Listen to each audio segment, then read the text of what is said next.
Good evening my students. দেখো আজকে আমরা ভার্বের টেন্সের মধ্যে আজকে আমরা প্রেজেন্ট টেন্সটা পড়বো। আমরা কি জানি ভার্বসের তিনটে ফর্ম হয়, তা কটা ফর্ম হয়? তিনটে। একটা হচ্ছে প্রেজেন্ট টেন্স, একটা হচ্ছে পাস্ট টেন্স, আর একটা হচ্ছে ফিউচার টেন্স। তো আজকে আমরা কোনটা পড়বো? Present tense. প্রেজেন্ট টেন্স মানে বাংলায় যেটাকে আমরা বলি বর্তমান কাল, মানে যেটা রোজ হয়, বা যেটা তোমার হচ্ছে মানে এখন হচ্ছে, বা তোমার যেটা তুমি রোজ করছো বা করো, সেগুলো হচ্ছে প্রেজেন্ট টেন্স। ঠিক আছে? যেমন ধরো তুমি রোজ স্কুলে যাও, সেটা হচ্ছে present tense. I go to school daily, এটা হচ্ছে প্রেজেন্ট টেন্স। তারপর তুমি সকালবেলা ঘুম থেকে ওঠো, I wake up in the morning, সকালবেলা ঘুম থেকে ওঠো। ঠিক আছে? I play in the evening, I play in the evening. ঠিক আছে? আমি সন্ধ্যাবেলা খেলি, সেটাও। তো এগুলো হচ্ছে কী বলতো? প্রেজেন্ট টেন্সের এক্সাম্পল। ওকে, দেখো এখানে আমরা এক্সারসাইজটা করলে খুব সুন্দর করে বুঝতে পারবো। Circle all the verbs you can find in each set. এখানে আছে কি বলতো? এখানে কতগুলো ভার্ব দেওয়া রয়েছে, মানে অ্যাকশন ওয়ার্ড বা ডুইং ওয়ার্ড। সেখান থেকে যেগুলো তোমার ভার্ব মনে হচ্ছে সেটাকে আমরা রিং করব, আর যেগুলো মনে হবে অ্যাকশন ওয়ার্ড নয় বা ডুইং ওয়ার্ড নয়, সেগুলো আমরা কিন্তু কী করবো? সার্কেল করব না। যেমন অ্যাওয়েক, অ্যাওয়েক মানে জেগে ওঠা, তার ওটা অ্যাকশন ওয়ার্ড, এটা হবে কি? ভার্ব। মর্নিং কিন্তু কোনো ভার্ব নয়, তাই না? মর্নিং হচ্ছে টাইম বলছে একটা, তাহলে এটা কিন্তু ভার্ব নয়। রাইজ মানে ওঠা, যেমন সূর্য ওঠে, the sun rises in the east, আমরা ছোটোবেলা থেকে জেনে আসছি the sun rises in the east. তা রাইজ মানে হচ্ছে অ্যাকশন ওয়ার্ড, সূর্য উঠছে মানে কাজ করছে, এটা হলো অ্যাকশন ওয়ার্ড। তা রাইজটা হয়ে গেল কি? অ্যাকশন ওয়ার্ড বা ভার্ব। সান তো হবে না, সান হচ্ছে কি? সূর্য, সানটা হবে না। থ্রো, থ্রো মানে ছুঁড়ে ফেলা, ছুঁড়ে ফেলা হচ্ছে কি হচ্ছে বলো? এটাও একটা অ্যাকশন ওয়ার্ড, এটাকেও আমরা রিং করে দেবো। স্টাডি মানে পড়াশোনা করা, এটাও একটা অ্যাকশন ওয়ার্ড। মুন হচ্ছে চাঁদের নাম, চাঁদ, বা এটা হবে না কোনো, এটা নেমিং ওয়ার্ড, এটা কিন্তু অ্যাকশন ওয়ার্ড নয়, ভার্ব নয়। সেট, সেট মানে হচ্ছে কি? অস্ত যাওয়া, যেমন the sun sets in the evening, সূর্য বিকেলবেলা অস্ত যায়, তাহলে সেটটা হয়ে গেল অ্যাকশন ওয়ার্ড, তাহলে সেটটা কী করবো? আমরা রিং করে দেবো। প্লে মানে খেলা করা, এটাও অ্যাকশন ওয়ার্ড। ইভিনিং হচ্ছে টাইম বোঝাচ্ছে, এটাও হবে না। অ্যাক্ট মানে হচ্ছে কোনো কিছু কাজ করা বা অ্যাক্টিং করা, যাই বলো না কেন, এটা কাজ করা বোঝাচ্ছে, তোমার ডুইং ভার্ব, তার মানে এটা হয়ে গেল ভার্ব, বা কী বলবো এটাকে আমরা? Action word. সিন, সিন হচ্ছে একটা সিনের কথা বলছে, এটা কখনোই অ্যাকশন ওয়ার্ড হতে পারে না। স্টেজ, এটাও একটা প্লেসের নাম বোঝাচ্ছে, এটাও কিন্তু অ্যাকশন ওয়ার্ড হতে পারে না। ক্রাই মানে কাঁদা, এটা কিন্তু কাজ করতে হচ্ছে, তাহলে এটা কী হয়ে গেল? ভার্ব বা অ্যাকশন ওয়ার্ড। লাফ মানে হাসা, এটাও হচ্ছে অ্যাকশন ওয়ার্ড। টক মানে কথা বলা, এটাও হচ্ছে অ্যাকশন ওয়ার্ড। ইট মানে খাওয়া, এটাও হচ্ছে ভার্ব। স্লিপ মানে ঘুমোনো, এটাও কাজ করা, তার মানে এটাও হচ্ছে ভার্ব। নাইটটা হবে না, তাহলে ডে, ইভিনিং, নাইট। ওকে, মুন, সান, এগুলো এগুলো কোনোদিনই কিন্তু অ্যাকশন ওয়ার্ড নয়। ড্রিঙ্ক মানে হচ্ছে পান করা, এটা হলো কাজ করা বোঝাচ্ছে, তো এটাও হয়ে গেল অ্যাকশন ওয়ার্ড। তাহলে কিন্তু আমরা করে ফেললাম, যতগুলো ভার্ব এখানে আছে সেগুলো কিন্তু আমরা রিং করে ফেললাম। ঠিক আছে?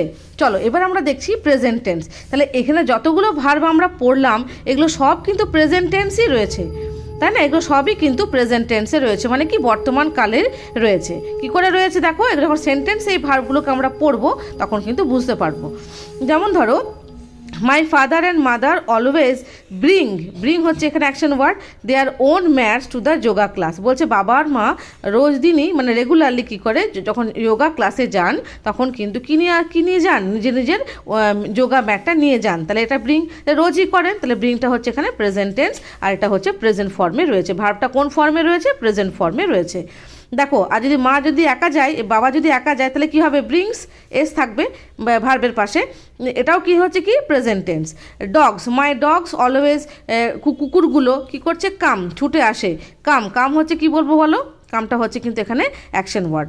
মাই ডগ অলওয়েজ কামস, একটা কুকুর হলে কি হবে? কামস হবে। তাহলে এখানে আমরা কি শিখলাম? যে যখন একজন থাকবে, third person singular number. Third person বলতে কি বোঝায়? যেমন ধরো he, she, father, mother, school, college, যা আছে পৃথিবী, যা যা আছে, হি, শি, দে থেকে শুরু করে যা যা আছে সেগুলোকে বলা হয় কি? Third person. এই থার্ড পারসন যদি একজন হয়, খুব মন দিয়ে শুনবে, থার্ড পারসন যদি একজন হয় তাহলে ভার্বের পাশে কিন্তু এস বসে। কি বসে? ভার্বের পাশে এস বসে। কিন্তু যদি অনেকজন থাকে, থার্ড পারসন মানে ধর ডগ, ডগ হচ্ছে থার্ড পারসন, কিন্তু এখানে ডগস মানে অনেকগুলো, অলরেডি এখানে এস রয়েছে, প্লুরাল নাম্বার, তখন কিন্তু আর ভার্বের পাশে এস থাকে না। এইটাই হচ্ছে আমাদের শিখতে হবে প্রেজেন্ট টেন্সে। তাহলে আমি কি বললাম? থার্ড পারসন, মাথায় রাখবে যেটা বারবার করে বলছি, থার্ড পারসন সিঙ্গুলার নাম্বার, তার মানে থার্ড পারসন যদি থাকে আর যদি সিঙ্গুলার নাম্বার হয়, মানে এস যদি না থাকে, তাহলে কিন্তু ভার্বের পাশে কি বসবে? ভার্বের সঙ্গে কিন্তু অলওয়েজ এস বসতে হবে। ঠিক আছে? আর যদি থার্ড পারসন প্লুরাল নাম্বার হয়, থার্ড পারসন আছে কিন্তু প্লুরাল নাম্বার, মানে এস দেওয়া আছে, তার মানে এর মধ্যে অলরেডি এস দেওয়া আছে, তাই তো? তাহলে কি হবে, ভার্বের পাশে কিন্তু কোনো এস বসবে না, অনলি ভার্বটা বসবে। বুঝতে পেরেছো? দেখো আরও কয়েকটা করলে আমরা বুঝতে পেরে যাব। হ্যাঁ, যেমন ধরো আমি বলছি, যেমন ধরো দ্য পেন্সিল একটাই, তাহলে এর পাশে কি বসবে, যে ভার্বটাই বসি না কেন, ড্র দ্য পিকচার ধরো, তাহলে কি করবে তুমি, ড্রজ হয়ে যাবে, একটা পেন্সিল তাহলে ড্রজ হবে, ঠিক আছে? দ্য বয়, মনে করো the boy play in the evening, তাহলে দ্য বয় প্লে তো হবে না, দ্য বয় মানে একটা বয়, তাহলে সিঙ্গুলার নাম্বার, তাহলে প্লে হবে না, কি হবে, প্লেজ। তার মানে একজন থাকলে এস বসাবো ভার্বের পাশে, আর অনেকজন থাকলে আমরা ভার্বের পাশে এস বসাবো না। ঠিক আছে, থার্ড পারসন শুধু। কিন্তু আরেকটা কথা মনে রাখবে, আই থাকলে পরে, উই থাকলে পরে ভার্বের কোনো চেঞ্জ হবে না, আই, উই, ইউ, ঠিক আছে, দে, এই চারটে যেগুলো আছে এইটা মনে রাখবে, এক্ষেত্রে কিন্তু এই নিয়মটা কার্যকর হবে না। তাহলে আই, উই, ইউ, দে, ঠিক আছে, এগুলো থাকলে পর কী করবে, কোনো রকম কোনো নিয়ম হবে না, যা থাকবে ভার্বে সেটাই বসে যাবে। এখানে কি হবে, ভার্ব যা ছিল সেইটাই বসে যাবে। তাহলে প্রেজেন্ট টেন্সে আমাদের কি মাথায় থাকলো, থার্ড পারসন সিঙ্গুলার নাম্বার থাকলে পরে ভার্বের পাশে এস বসবে, থার্ড পারসন প্লুরাল নাম্বার হলে পরে ভার্বটা শুধুই বসবে, আর যখন আই, উই, ইউ, দে থাকবে তখন ভার্বটা যা ছিল তাই হবে। ঠিক, এটা মাথা ঢুকেছে? এইবার আমরা এক্সারসাইজ করলেই একদম ক্লিয়ার হয়ে যাবে। ঠিক আছে, দেখো চটপট করে নিই আমরা। এখানে বলেছে work in pairs and underline all the verbs. আচ্ছা, আমার ভার্বগুলোকে আমাদের আন্ডারলাইন করতে হবে। মাই পেরেন্টস রিড, পড়ে, তাহলে নিউজ পেপার এভরিডে, রিডটা হয়ে গেল verb. Alice works for 20 minutes, works কাজ করছে, তাহলে এটা হয়ে গেল verb. Everyday, yesterday she worked, দেখো এটা আগের দিন, তাহলে ওয়ার্কড হয়েছে এটা। হি ওয়েন্ট টু কেরালা, কোথায় গেছিল, ওয়েন্ট, এটা হচ্ছে ভার্ব। হি প্ল্যান্সটাও হয়ে গেল ভার্ব। জয় লাইক, দেখো জয় কিন্তু একজন, দেখো ভার্বের পাশে কি বসেছে, এস বসেছে। মাই কাজিন ব্রাদার স্টেড, এটা হচ্ছে আগের দিনের কথা, এটা পাস্ট টেন্স আমরা পরে পড়বো, ঠিক আছে। লিভস উইথ হিজ পেরেন্টস, তাহলে এগুলো হচ্ছে অ্যাকশন ওয়ার্ড, এগুলো হচ্ছে ভার্ব। চলে এসো শীতে, বলছে fill in the blanks with the correct present tense form of the verbs in brackets. এই ধরনের প্রশ্নই কিন্তু পরীক্ষাতে বেশি আসে, তোমাদের এরকম দিয়ে দেবে, দিয়ে বলবে কারেক্ট টেন্সে লেখো।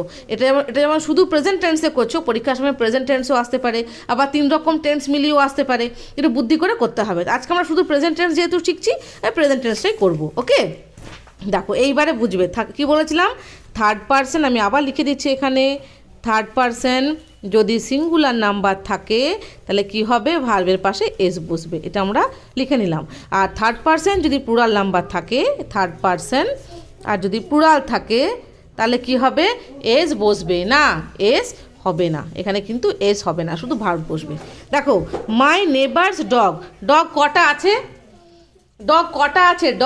ডগ একটাই আছে তো এখানে, নেবার্স ডগ মানে একটাই ডগ আছে, তাহলে কিন্তু এখানে কি হবে, এস বসবে, তাহলে এটা কি হয়ে গেল, বার্গস। ঠিক আছে, একটা হলে পরে কি বসে, এস বসে, বার্গস, এটা কি হয়ে গেল, বার্গস। নাম্বার 2 দেখো, it usually rain heavily in the month of June, তাহলে এখানে দেখো ইট মানে একটার কথা বলছে, ইট মানে একটা কথা তো আমরা জানি, তাহলে এখানে কি হয়ে যাবে, রেনস, কি হয়ে যাবে, রেন আর হবে না, হয়ে যাবে রেনস। স্যালি একজনের নাম, Sally dash her sister even more now, তাহলে লাভ হচ্ছে কি, মানে ভার্ব, স্যালি হচ্ছে একজন, তাহলে কি হবে এটা, লাভস, একজন থাকলে সিঙ্গুলার নাম্বার, একজন থাকলেই এস বসে যাবে। Let us not buy anything from him, he একজন, তাহলে কি হবে, চার্জেস, তাহলে কি হয়ে গেল, এখানে চার্জ লিখে নিলাম, তার পাশে এস বসিয়ে দিলাম। টম দেখো ড্রেস, টম একজন, তাহলে কি হবে এখানে, ড্রেসেস, DRESS, আমরা জানি এখানে শুধু এস তো বসবে না, তাহলে কি হয়ে গেল, ES। হি লাইক হয় না, কি হয়ে গেল, হি লাইকস। মিস্টার রাও একজন, কি হবে, স্পিক্স, একজন থাকলে এস বসে যাবে। পুষ্পা মেক হবে না, কি হয়ে যাবে, মেক্স। তারপরে কি আছে, মাই গ্র্যান্ড পেরেন্টস, দেখো দুজন আছে এখানে, গ্র্যান্ড পেরেন্টস মানে দুজন, গ্র্যান্ডফাদার গ্র্যান্ডমাদার মিলিয়ে, তাহলে প্লুরাল নাম্বার, তখন কিন্তু আর আমার এখানে এস বসবে না, যা ছিল তাই বসবে, live. The offices here, offices মানে কি, প্লুরাল নাম্বারে আছে কিন্তু এস অলরেডি আছে, তাহলে কিন্তু এখানে কি হবে না, আর এস বসবে না, তাহলে কি হয়ে গেল, এটা ক্লোজ। মাথা ঢুকেছে? তাহলে অফিসেস ক্লোজ হবে, যদি এখানে অফিস থাকতো তাহলে হতো ক্লোজেস। এখানে যদি শুধু গ্র্যান্ড পেরেন্টস একসঙ্গেই হয়, প্লুরাল নাম্বার হয়, লিভ হলো। যদি এখানে থাকতো মাই গ্র্যান্ডফাদার তাহলে হতো লিভস, কিন্তু এখানে গ্র্যান্ড পেরেন্টস কী হবে, লিভ। তাহলে আমরা শিখে গেলাম কি, যে থার্ড পারসন, আবার দেখো বলে দিই আমি, থার্ড পারসন সিঙ্গুলার নাম্বার, মানে হি সি দে রাম শ্যাম যদু মধু, ঠিক আছে, মার্কেট শপ স্কুল কলেজ যা যা আছে, যদি একটা থাকে তাহলে ভার্বের পাশে এস বসাবে, প্রেজেন্ট টেন্সের সময় কিন্তু অনলি এটা, ঠিক আছে। আর যখন থার্ড পারসন প্লুরাল নাম্বার থাকবে তখন কিন্তু ওর মধ্যেই এস লুকিয়ে আছে, প্লুরাল মানে তো এস লুকিয়ে আছে, তখন কিন্তু ভার্বটা শুধুই বসবে। আরেকটা বাচ্চারা ভুল করে, যেটা আমি বারবার বলে দিচ্ছি, দেখো চিলড্রেন, মনে করো একটা সেন্টেন্স আছে, দ্য চিলড্রেন, আমি লিখে দিচ্ছি এখানে, মনে করো লেখা আছে দ্য চিলড্রেন, এখানে আছে প্লে বসাতে হবে, ঠিক আছে, এখানে ব্র্যাকেটে মনে করো দেওয়া থাকলো প্লে। তখন তুমি বলবে যে মিস এখানে তো এস নেই, তাহলে এখানে কি বসবে, প্লেজ, না, তখন মাথায় রাখতে হবে চিলড্রেন কিন্তু কি প্লুরাল নাম্বার, চিলড্রেন হচ্ছে কি চাইল্ডের প্লুরাল ফর্ম হচ্ছে চিলড্রেন, তখন কি করতে হবে, তার মানে এখানে অলরেডি এস আছে, হয়তো লেখা নেই কিন্তু এর মধ্যে এসটা লুকিয়ে আছে, মাথার মধ্যে ঢুকিয়ে নাও, লুকিয়ে আছে, তাহলে এস লুকিয়ে আছে, তাহলে আমি এখানে আর এস লিখতে পারবো না, এটা কি হয়ে যাবে, প্লে দ্য চিলড্রেন, প্লে হবে কিন্তু প্লেজ হবে না। বোঝা গেল? সবাই বুঝতে পেরেছে আশা করি। তাহলে প্লুরাল ফর্ম থাকলে পরেই এস থাকুক আর না থাকুক, ওর মধ্যেই কিন্তু এস লুকিয়ে আছে, প্লুরাল ফর্ম মানেই কিন্তু এস লুকিয়ে আছে ওর মধ্যে, তখন কিন্তু শুধু ভার্বটাই বসে যাবে, প্লেটা দ্য চিলড্রেন প্লে হবে। বারবার ওয়াই লিখতে গিয়ে দেখছো গন্ডগোল করে, যাই হোক দ্য চিলড্রেন প্লে হবে, ঠিক আছে। আমি আশা করছি তোমরা বুঝতে পেরেছো, প্রেজেন্ট টেন্সের কিন্তু এই নিয়মটা হয়। ওকে, দেখবে আমি আরেকটা ভিডিও বানিয়েছি ফিউচার টেন্সের ওপরে, তোমরা পেয়ে যাবে, এর দেখবে রয়েছে, ঠিক আছে। আজ তাহলে এই থাকলো, আজকে টেন্সটা আমি পড়িয়ে দিলাম, প্রেজেন্ট টেন্সটা, আমরা আরেকটা ভিডিওতে এবার আমি তোমাদেরকে পাস্ট টেন্সটাও শিখিয়ে দেবো। ওকে, ঠিক আছে, আজ তাহলে এই থাকলো, বাই বাই।